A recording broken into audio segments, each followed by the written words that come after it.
Hello everyone, प्रज्ञान power studies में आपका स्वागत है। आज हम टॉपिक स्टार्ट कर रहे हैं, अध्याय स्टार्ट कर रहे हैं समांतर श्रेणी। तो आज हम अध्याय का परिचय लेंगे। इस अध्याय में क्या क्या है, समांतर श्रेणी किसे कहेंगे, इसका व्यापक रूप देखेंगे, है ना, इसके फॉर्मूले देखेंगे। तो स्टार्ट करते हैं। देखिए, समांतर श्रेणी की डेफिनेशन से समझते हैं। समांतर श्रेणी संख्याओं की एक ऐसी सूची है जिसमें प्रत्येक पद पहले पद के अतिरिक्त अपने से पहले पद में एक निश्चित संख्या जोड़ने पर प्राप्त होता है ना। एक निश्चित संख्या, ये जो निश्चित संख्या है इसको कहते हैं सार्व अंतर। ये हर पद में पहले पद को छोड़कर अगला पद, अपने से पहले पद में एक संख्या जोड़ दी जाती है तो अगला पद मिल जाता है। फिर उस पद में वही संख्या जोड़ दी जाती है तो उसके आगे वाला पद मिल जाता है। फिर जो नया पद मिलता है उसमें वही संख्या जोड़ दी जाती है जिससे फिर अगला पद मिलता है। तो ये सार्व अंतर होता है, मतलब पूरी श्रेणी में एक निश्चित संख्या का अंतर होता है, उसको बोलते हैं सार्व अंतर। ये जो सार्व अंतर होता है ये धनात्मक भी हो सकता है ना, ये ऋणात्मक भी हो सकता है और ये शून्य भी हो सकता है। अब मैं इसको बताती हूँ, धनात्मक कब होगा, ऋणात्मक कब होगा और शून्य कब होगा। समांतर श्रेणी है ना, संख्याओं की एक सूची। तो ये 1, 2, 3, 4, 5 ये संख्या की एक सूची है ना, लिस्ट है, जिसमें प्रत्येक पद पहले पद को छोड़ के, ये पहला पद होगा इसको छोड़ के, क्योंकि ये तो हमको पहले से गिवन है पहला पद, है ना। अगला पद कैसे मिलेगा, इसमें एक जोड़ दो, बोला ना, अपने से पहले पद में एक निश्चित संख्या जोड़कर। तो ये पद कैसे मिला, इससे पहले पद यानी इस पद में एक जोड़ देंगे तो हमको 2 मिल जाएगा। 3 कैसे मिलेगा, इससे पहले वाले पद में एक निश्चित संख्या, अब इसमें अगर एक जोड़ दिया है तो अगला पद कैसे मिलेगा, निश्चित संख्या जोड़कर, यानी इसमें एक निश्चित संख्या जोड़ देंगे तो मिल जाएगा अगला पद। यानी अब निश्चित संख्या क्या है, पहले पद में ही ये डिसाइड हो जाता है, पहले पद से ये पता चल जाता है कि वो निश्चित संख्या क्या होगी। क्योंकि अगर इसमें एक जोड़ी ना तो हर पद को एक एक जोड़कर ही बनाना पड़ेगा, इसमें भी एक जोड़ के, इसमें भी एक जोड़ के, यानी ये एक निश्चित पद जुड़ा है, कोई भी हो सकता है ना। तो ये क्या बन गई हमारे पास, एक समांतर श्रेणी। इसमें सार्व अंतर क्या है, इसमें सार्व अंतर 1 है, +1 यानी धनात्मक 1, ठीक है। 2, 2 दूनी 4, 2 तिया 6, 2 चौक 8, 2 पंजे 10, ये भी क्या है, एक समांतर श्रेणी। क्यों, इसमें पहले पद में 2 जोड़ के अगला पद आया, यानी अगला पद बनाने के लिए, 4 बनाने के लिए, ये दूसरे पद को पाने के लिए हमने क्या किया, पहले पद में जोड़ा। फिर तीसरा पद कैसे मिला, दूसरे पद में फिर से 2 जोड़ दिया तो 6 मिल गया तीसरा पद। फिर चौथा पद कैसे मिला, तीसरे पद में फिर जो 2 जोड़ा, यानी हर पद अपने से पहले वाले पद में एक निश्चित संख्या जोड़कर मिला, और वो निश्चित संख्या पहले ही पता चल गई। अगर हमने पहले और दूसरे के बीच में 2 का अंतर है तो हर पद के बीच में 2 का अंतर होगा, तभी वो होगी समांतर श्रेणी, है ना। जैसे अगर हमने यहाँ ले जाके कर दिया 11 तो यहाँ पर भी अंतर 2 का हुआ, लेकिन यहाँ अंतर 1 का हो गया, तो ये समांतर श्रेणी नहीं होगी, ठीक है। समांतर श्रेणी कब होगी, जब हर पद के बीच समान अंतर हो, इनके बीच समान अंतर हो, इसको इसलिए कहेंगे कॉमन डिफरेंस, सार्व अंतर। तो यहाँ पर सार्व अंतर क्या है, +2 या 2, क्योंकि धनात्मक वाली संख्या के आगे हम धन का चिन्ह नहीं लगाते, तो ये क्या हो गया, इसका सार्व अंतर 2, ठीक है ना। अब 10, 8, 6, 4, 2 ये भी एक समांतर श्रेणी है ना। कैसे, इसमें इन दोनों के बीच कितना डिफरेंस है, तो ये अंतर कैसे निकालेंगे, देखो इसको पहला पद A1, A2, A3, A4, A5 ऐसे नाम दे देंगे, है ना। तो सार्वंतर यानी डिफरेंस निकालने का फॉर्मूला क्या होता है, A2 माइनस A1। तो A2 कितना है 8, A1 कितना है 10। तो 8 में से 10 गया तो माइनस के 2, तो इनके बीच में -2 का अंतर है ना। वैसे ही इसके बीच में कितना अंतर है, 6 माइनस 8 यानी A3 माइनस A2। तो ये क्या होगा -2, इनके बीच में भी -2 का अंतर है।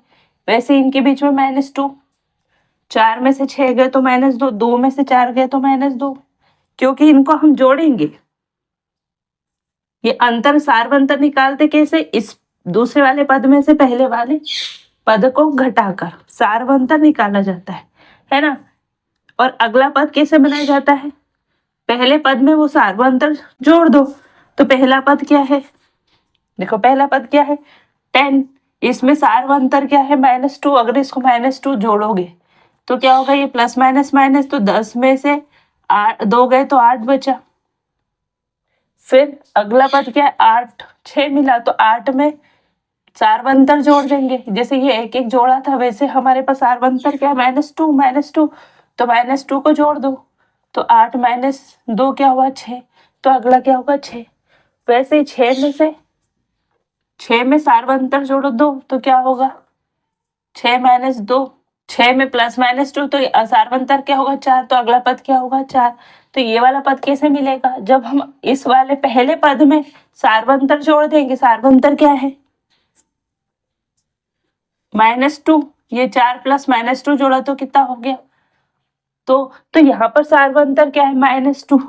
मतलब आपने 10 में -2 जोड़ा तो आपको क्या मिला 8, फिर 8 में -2 जोड़ा तो क्या मिला 6, 6 में -2 जोड़ा तो क्या मिला 4, और 4 में -2 जोड़ा तो क्या मिला 2।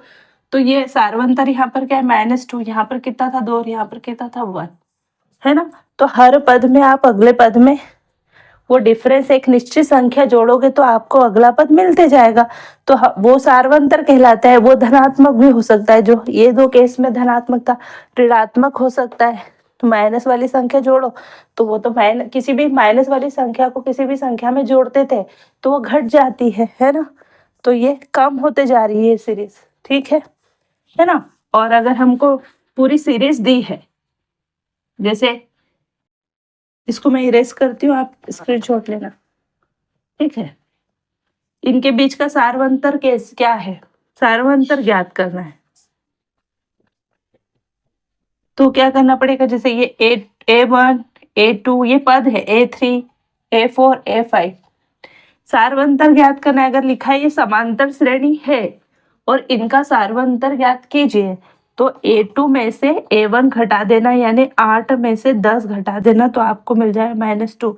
इनके बीच का सार्वंतर क्या है -2। जब आपको पता हो कि ये श्रेणी कैसी है, समांतर श्रेणी है, और इसका सार्वंतर ज्ञात कीजिए, तो A2 में से A1 घटा देना तो मिल जाएगा। पर ये क्वेश्चन में कहा कि पता कीजिए कि ये श्रेणी जो है ये लिखा है वो समांतर श्रेणी है या नहीं। तो आप क्या करना पड़ेगा, एक से काम नहीं चलेगा, हो सकता है यहाँ पे बदल जाए, तो हमको A2 में से A1 निकालना पड़ेगा, फिर A3 में से A2 निकाल के देखना पड़ेगा, फिर A4 में से A3 घटा के देखना पड़ेगा, फिर A5 में से A4 घटा के देखना पड़ेगा। इसमें से ये घटाओ, इसमें से ये घटाओ, इसमें से, यानी आगे वाली में से पीछे वाली घटा घटा के देखो। अगर सब में बराबर आया तो समझ जाना, ये देखो इनका मतलब -2 आया, यानी ये 8 में से 10, ये 6 में से 8 तो -2 आएगा है। फिर 4 में से -6 तो 2 आएगा। ये 4, 2 में से इसमें इस वाली में से इस वाली को घटाना है, आगे वाली में से पीछे वाली घटाना है, तो -2। तो सभी का सार्वंतर क्या है -2। तो ये कैसी है, समांतर श्रेणी है। मतलब इनका सार्वंतर कैसा होना चाहिए, बराबर होना चाहिए, तब ये समांतर श्रेणी में होती है। तो अगर आपको सार्वंतर निकालना है तो आप सारे क्या करोगे, सभी के बीच का अंतर निकाल के देखोगे। और अगर आपको बताया है कि यह अर्थमेटिक प्रोग्रेशन है, ये समांतर श्रेणी है, इसका सारवंतर निकालो। पहले से ही पता है कि ये तो समांतर श्रेणी है, तो फिर पहला वाला निकाल के बता दो। तो सारवंतर समांतर श्रेणी है, इसका मतलब सारवंतर तो समान ही होगा। ठीक है, तो सारवंतर ये कहलाता है। और समांतर श्रेणी का जो सारवंतर होता है धनात्मक, ऋणात्मक या शून्य भी होता है। क्यों? क्योंकि इसमें अगला पद हमेशा अपने पीछे वाले पद में कुछ निश्चित संख्या जोड़ के मिलता है। यानी आपको ये 2 कैसे मिलेगा? 1 में 1 जोड़ो तो 2 मिल जाएगा। 3 कैसे मिलेगा? 2 में 1 जोड़ो तो 3 मिल जाएगा। 4 के लिए अगला पद लाना है तो 3 में फिर 1 जोड़ दो तो अगला पद 4 मिल जाएगा। फिर अगला पद लाना है तो 4 में 1 जोड़ दो तो 5। सारवंतर इसका 1 है ना? वैसे ये भी मिल जाएगी। पर डिफरेंस निकालना है, सारवंतर निकालना है, तो इसमें से इसको हटा दो तो पता चल जाएगा कि पहले पद से दूसरा पद बनाने के लिए इसमें 2 जोड़ा था, इनके बीच का अंतर। ठीक है, तो ये थी समांतर श्रेणी और सारवंतर, है ना। पदों को बताने के लिए A1, A2, A3, A4, A5 इस तरह से जोड़ते, और आखिरी में ये AN बोला क्या आखिरी, तो ये A1, A2, A3, A4, A5, A6, A7 और आखिरी का आखिरी पद जिसका नंबर हमको नहीं मालूम उसको हम AN बोल देंगे, को बोल देंगे AN, है ना। तो पद बताने के लिए A1, A2, A3 होता है, और पहला पद बताने के लिए A यूज होता है। आप नंबरिंग A1, A2, A3 कर दो, लेकिन अगर फॉर्मूले में A लिखा होता है तो उसका मतलब होता है प्रथम पद। सारवंतर बताने के लिए डिनोट करते हैं D से, स्मॉल a प्रथम पद, D सार्वंतर, स्मॉल d सार्वंतर। और सार्वंतर कैसा हो सकता है? धनात्मक, ऋणात्मक और शून्य। अब बताओ कि शून्य, धनात्मक हमने समझ लिया, ऋणात्मक हमने समझ लिया, अब शून्य। तो देखो 4 4 4 4, ये समांतर श्रेणी है क्या? हाँ है। क्यों? इनके बीच का अंतर क्या है? 0। 4 में से 4 देखो, ये 4 कैसे मिलेगा? इस 4 में 0 जोड़ दो तो 4 मिल जाएगा। इस 4 में 0 जोड़ दो तो फिर 4 ही मिलेगा। इस 4 में 0 जोड़ो, 4 जोड़ में 0 0 जोड़ते तो 4 ही मिलेगा। तो इनके बीच का अंतर क्या हुआ? सार्वंतर क्या होगा? शून्य, है ना। तो समांतर श्रेणी कैसी बनेगी? रहेगी सब पदों में एक ही अंक रहेगा, 4 4 4 4 4। ऐसे 3 3 3 3 3 होता तो एक एक एक एक होता, तो उसका भी इसमें एक शून्य जोड़ दिया तो वो हमेशा पद कैसा रहा? अनंत तक वही रहेगा। तो यहाँ पर सार्वंतर 0 भी हो सकता है। ठीक है, और ये समांतर श्रेणी 2 टाइप की होगी, एक परिमित होगी और एक अपरिमित, जिसमें आपको आखिरी पद पता हो। जैसे 1 2 3 4 5 आखिरी पद, ये 5वां पद है। इसमें जो AN 5 है वही लास्ट पद है। ठीक है, A5 आखिरी पद है। तो इसमें अंतिम पद हमको पता है, तो ये क्या होती है? परिमित। पर जब हमको अंतिम पद नहीं पता होता है, आगे तक अनंत तक होती चलती है, डैश डैश डैश अनंत तक हमको पद नहीं पता, तब उसको बोलेंगे अपरिमित समांतर श्रेणी, है ना। और जब हमको उसका अंतिम पद पता हो, ये जैसे 5 है, ये 12 है, ये 2 है, अंतिम पद पता है तो ये होगी परिमित समांतर श्रेणी। और अंतिम पद नहीं पता होता है तो जब क्या होती है? अपरिमित समांतर श्रेणी। ठीक है, तो ये देखो समांतर श्रेणी संख्याओं की कैसी सूची होती है? सूची है जिसमें प्रत्येक पद पहले पद के अतिरिक्त, इसको छोड़ के बाकी सब अपने से पहले पद में एक निश्चित संख्या जोड़ने से प्राप्त होते हैं। यानी इस पद को छोड़कर जितने भी पद होंगे अपने से पहले वाले पद में एक निश्चित संख्या जोड़ेंगे तो मिलेगी। तो इसमें क्या? एक जोड़ा, इसमें एक जोड़ा, इसमें एक जोड़ा, जोड़ जोड़ के हमको आगे बढ़ते गए, है ना। तो ये थी समांतर श्रेणी और सार्वंतर। और प्रथम पद A, अंतिम पद AN बोल सकते हो, A लास्ट पद भी हो सकता है। A1, A2, A3, A4, 5 ऐसे बताया जाता है पदों को, है ना। कुछ आपको K भी बोल सकते हैं, कहीं कहीं K भी लिखा हो सकता है, AK, AK1, AK2, K1, K2, K3, K, इस तरह से। तो कंफ्यूज नहीं होना, ठीक है। तो मैं इसको इरेज करती हूँ और आपको एक फॉर्मूला बताती हूँ। अब देखिए समांतर श्रेणी का व्यापक रूप, जनरल फॉर्म पढ़ते हैं व्यापक रूप इसका, समांतर श्रेणी का। अभी तक हमने जैसे रैखिक समीकरण पढ़ा था, द्विघात समीकरण, तो सबके व्यापक रूप पढ़े थे ना, वैसे ही समांतर श्रेणी का एक व्यापक रूप होता है। जितनी भी समांतर श्रेणी होती है वही स्टैंडर्ड को फॉलो करती है, उसी रूप में होती है। वो व्यापक रूप क्या होता है? ए, मैंने बताया ना प्रथम पद ए होता है, अभी बताया था है ना। पहला पद ए, दूसरा पद क्या होगा? ए प्लस डी, तीसरा पद क्या होगा? ए प्लस 2d, देखो है ना।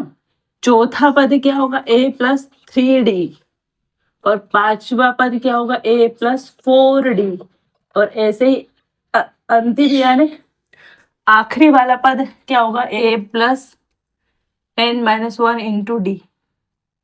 ये बताती हूँ कैसे, अभी तो आप यहाँ तक ही जाने है ना, ये बताऊंगी, हम निकालेंगे, ठीक है। देखो ये पहला पद a1, दूसरा पद a2, तीसरा पद a3, a4, ये a5। देखो ये a1 है, इसमें d है क्या? नहीं है, तो इसको अपन a प्लस 0 इंटू डी लिख सकते हैं, है ना। इसको देखो a प्लस 1d है ना, इसमें 1d, 1d, 1 इंटू डी। देखो ये पहला पद है तो ये 0, दूसरा पद है तो 1, तीसरा a प्लस 2 इंटू डी है ना, ये है ना। तो इसी को मैं कर दूं, इसका मैं समझ गए ना। यहाँ पर d में क्या है? 0d, ये 1d, ये 2 इंटू डी हो गया, ये 3 इंटू डी, 4 इंटू डी, पर ये पहला पद था तो 0d, यानी a तो 1 - 1 इंटू डी, तभी तो 0d हो गया ना। 1 - 1 क्या होगा? 0, तो 0d हो गया, a प्लस 0d हो गया। दूसरा पद देखो a प्लस 2 - 1 इंटू डी, 2 - 1 क्या होगा? 1, तो 1 इंटू डी हो गया ना, यानी a plus D, a plus 1d, 1 into D, तो 1 में d का मल्टीप्लाई करेंगे तो d रहेगा, तो a प्लस डी हो गया ना दूसरा पद। पहला पद कैसे? a plus 1 minus D, 1 - 1 into D, दूसरा पद a प्लस 2 - 1 इंटू डी, तीसरा पद देखो a plus 3 - 2 into D, sorry 3 - 1 into D, सब में -1 करा है। तो देखो तीसरा पद 3 - 1 into d, a plus 4 - 1 into d, ये क्या होगा? चौथा पद a प्लस 4 - 1 इंटू डी, चौथा पद। पांचवा a प्लस 5 - 1 इंटू डी, यानी 4 plus a plus 4d, a plus 4d, 5 - 1 क्या होगा? 4, तो क्या होगा? a प्लस 4d, है ना। तो इससे अगर हमको पहला पद 1 - 1, दूसरा पद 2 - 1, तीसरा पद में 3 - 1, चौथे पद में 4 - 1 किया, पांचवें पद में 5 - 1 किया, तो nth नंबर का जब पद होगा तो n-1 करेंगे ना, n-1 इंटू डी करेंगे ना, यानी a plus n-1 into D. जब हमको किसी n नंबर का कोई भी बोला कि 70वां, 10वां, यानी 5 पद दे दिए और बोला कि इसके 15वें नंबर का होगा, तो हम n-1 इंटू डी 15वें नंबर का कैसे होगा? 15 - 1 into d, a plus 15 - 1 into d. 16वें नंबर क्या होगा? a plus 16 - 1 into d. इस तरह से 100वें नंबर का क्या होगा? a plus 100 - 1 into D. तो n नंबर का क्या होगा? a plus n-1 into d, ये n नंबर का पद है, फर्स्ट नंबर का पद ये, तो इसका मतलब तो n-1 क्या होगा? a प्लस 0d लिखने का मतलब है क्या? नहीं, तो हम क्या लिखेंगे? सिर्फ a, पहला पद यानी a, ठीक है। a प्लस 2 - 1 इंटू डी, 2 में से 1 गया तो क्या बचेगा? 1, तो a प्लस 1d लिखेंगे क्या? तो a प्लस d लिखेंगे, तो a प्लस d इससे बन गया। तो हम हमेशा ये व्यापक रूप में क्या लिखते?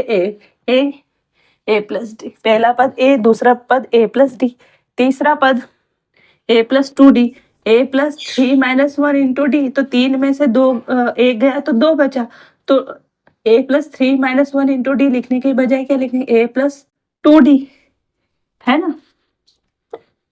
और वैसे ही चौथा पद ए प्लस 4 - 1 इंटू डी, 4 - 1 का मतलब होता है 3, तो 3 इंटू डी हो जाएगा, तो ए प्लस 3d, पांचवा ए प्लस 4d, छठवा ए प्लस 5d, सातवां ए प्लस 6d, है ना।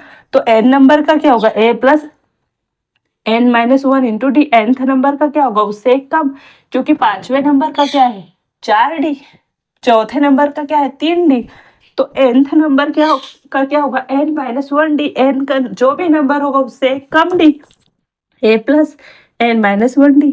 तो क्या होगा, किसी भी नंबर का पद अगर आपको ज्ञात करना है, किसी भी समांतर श्रेणी का दिया है कि पहला पद ज्ञात करो, 10वां पद ज्ञात करो, 15वां, किसी भी नंबर का पद आपको ज्ञात करना है, तो वो नंबर आपको n मानना पड़ेगा और उस पद का मान आपको an से मिलेगा। जैसे 2, 4, 6, और इसके 10वें नंबर पे कौन सा पद होगा, तो n, इस a का मान क्या होगा 2, डिफरेंस क्या होगा, 4 में से 2 गया तो 2, ठीक है। और हमको क्या ज्ञात करना है 10वें नंबर का, तो n का मान क्या होगा 10, इसमें हम वैल्यू पुट करेंगे 2 प्लस 10-1 इंटू डी एन है 2, 2 प्लस 10 में गया 9, 9 दूनी 18, तो क्या होगा 20, ये 2 का पहाड़ा ही तो है, 2 दूनी 4, 2 तिया 6, तो 2 ही धाम क्या होगा 20 होगा ना, तो आंसर आया कि नहीं,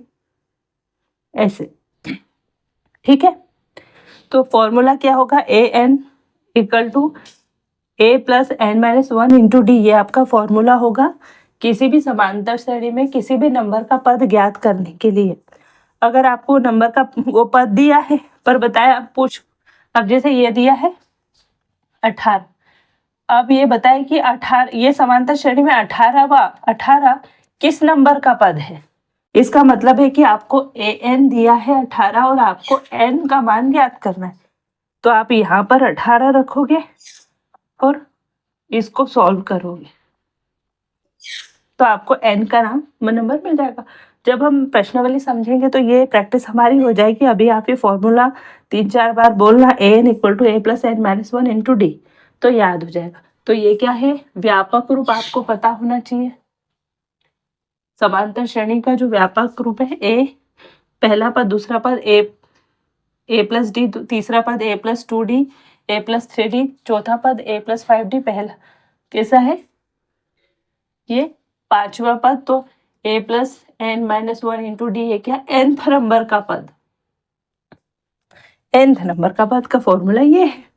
इस व्यापक रूप से हमको ये फॉर्मूला मिल गया, ठीक है।